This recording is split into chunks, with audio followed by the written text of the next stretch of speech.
నెల్లూరు జిల్లా కావలిపట్నంలోని ఆర్డీఓ కార్యాలయంలో బోగోలు మండలం కొండబిట్రగుంట శ్రీ ప్రసన్న వెంకటేశ్వర స్వామి బ్రహ్మోత్సవాల ఏర్పాట్లపై అధికారులతో కలిసి సమీక్షా సమావేశం నిర్వహించారు. ఈ నెల ఫిబ్రవరి 26వ తేదీ నుంచి మార్చి 8వ తేదీ వరకు జరగనున్న శ్రీ ప్రసన్న వెంకటేశ్వర స్వామి బ్రహ్మోత్సవాల నిర్వహణకు సంబంధించి చేపట్టాల్సిన ఏర్పాట్లపై చర్చించారు. ఈ సమావేశంలో పాల్గొన్న కావలి ఎమ్మెల్యే కావ్య కృష్ణారెడ్డి బ్రహ్మోత్సవాలకు సంబంధించిన బ్రోచర్లను విడుదల చేశారు. భక్తులకు ఎలాంటి ఇబ్బందులు కలగకుండా విద్యుత్, త్రాగునీరు, పారిశుధ్యం, ట్రాఫిక్ నియంత్రణ, భద్రతా ఏర్పాట్లు, వైద్య సదుపాయాలు, ప్రసాదం, అన్నదానం వంటి అంశాలపై ప్రత్యేక దృష్టి పెట్టాలని అధికారులకు ఎమ్మెల్యే సూచించారు.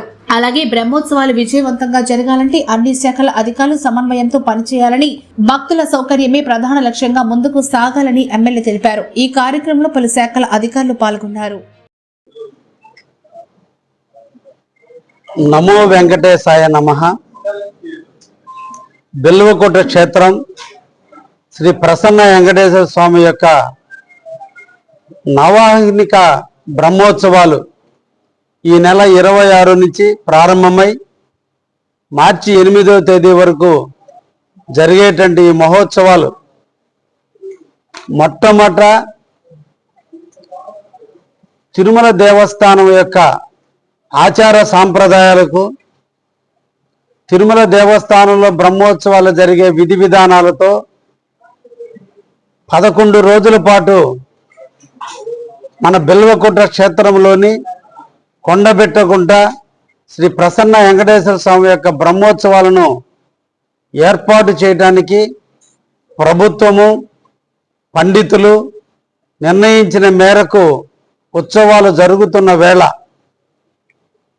ఇప్పటికే శ్రీ ప్రసన్న వెంకటేశ్వర దేవస్థానం నందు వివిధ అభివృద్ధి కార్యక్రమాలు పూర్తయి ఈ నెల 21వ తేదీన రథశాల ప్రారంభోత్సవము, కోనేరు ప్రారంభోత్సవము, మెట్లు ప్రారంభోత్సవము, కళ్యాణ మండప ప్రారంభోత్సవంతో కలిపి 21న మొత్తం అన్ని కార్యక్రమాలు ప్రారంభించి గిరి ప్రదర్శనతో 26వ తేదీ ఉదయం 7 గంటలకి బ్రహ్మోత్సవాలు ప్రారంభిస్తున్నారు. ఈ సందర్భంగా వివిధ ప్రభుత్వ అధికారులందరితోనూ ఆర్డీఓ గారి అధ్యక్షతన రివ్యూ నిర్వహించడం జరిగింది. అన్ని ప్రభుత్వ సంస్థలు ఈ బ్రహ్మోత్సవాల్లో ఎలా పాల్గొనాలి, ఎవరెవరి కర్తవ్యాలు ఏంటి అని విధి విధానాల మీద ఆర్డీఓ గారి సూచనల మేరకు అందరూ కూడా ఈ రోజున ఎవరి వంతు వాళ్ళు చేసే విధంగా నిర్ణయించడం జరిగింది. ఈ సందర్భంగా కావలి నియోజక ప్రజానీకానికి, నెల్లూరు జిల్లా ప్రజానీకానికి, మన ప్రాంతంలో నెల్లూరు జిల్లాలో వెలిసి ఉన్నటువంటి స్వయంభూ అయినటువంటి నారద మహర్షి యొక్క చేతుల మీద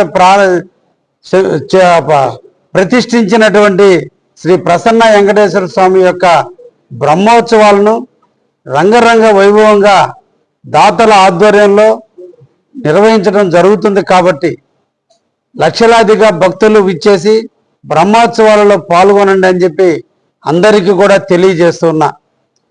గతం కంటే భిన్నంగా ఈ సంవత్సర బ్రహ్మోత్సవాలు తిరుమల దేవస్థాన సూచనల ప్రకారమే నిర్వహిస్తున్నాం. కాబట్టి పవిత్రతకి ఎక్కడ అవకాశాలు ఇబ్బంది లేకుండా నిర్వహిస్తున్నటువంటి బ్రహ్మోత్సవాలను మన అందరం కూడా ప్రసన్న వెంకటేశ్వర స్వామిని దర్శించుకొని వారి కృపకు మన అందరం కూడా పాత్రులు అవుదామని, దేవుని కింకరులుగా మనందరం కూడా బ్రహ్మోత్సవాలను తిలకిద్దామని చెప్పి కావలి ప్రజానీకానికి ఆహ్వానిస్తూ తెలియజేస్తూ ఉన్నా. చాలు. రోజు ఈ ఆర్డీఓ ఆఫీసులో మన గౌరవనీయులైన ఎమ్మెల్యే గారి యొక్క ఆధ్వర్యంలో మరియు ఈ ఆర్డీఓ ఆఫీసులో ప్రసన్న వెంకటేశ్వర స్వామి యొక్క 2026 సంవత్సరం కోఆర్డినేషన్ మీటింగ్ జరిగింది. ఈ కోఆర్డినేషన్ మీటింగ్ లో మనకు మొత్తం కూడా అన్ని వివిధ శాఖల నుంచి అందరికీ పాల్గొనడం జరిగింది. వారి యొక్క శాఖలు ముఖ్యంగా మన ఈ బ్రహ్మోత్సవాలకి వాళ్ళు తీసుకుంటున్న చర్యలు, వాళ్ళు తీసుకోవాల్సిన చర్యలు, అలాగే ఏం చేస్తే ఇంకా మన బ్రహ్మోత్సవాలు ఇంకా కింద సంవత్సరం కన్నా ఈసారి బాధ్యతలు జరగడం జరిగిందండి. దాని మీద అందరూ కూడా సలహాలు, సూచనలు ఇచ్చారు. ఆ సూచనలన్నీ కూడా మన యొక్క అధికారులందరూ కూడా పాటించాలని కోరుకుంటున్నాను. ఆ సూచనలు పాల్గొని ఈ 11 రోజులు ఏవైతే ఉండబోతున్నాయో మనకి బ్రహ్మోత్సవాలు ఆ బ్రహ్మోత్సవాలు ఎటువంటి మనకు సమస్యలు లేకుండా, ఎటువంటి మనకి సంఘటనలు లేకుండా జరగాలని మనస్ఫూర్తిగా కోరుకుంటున్నాను. థ్యాంక్స్.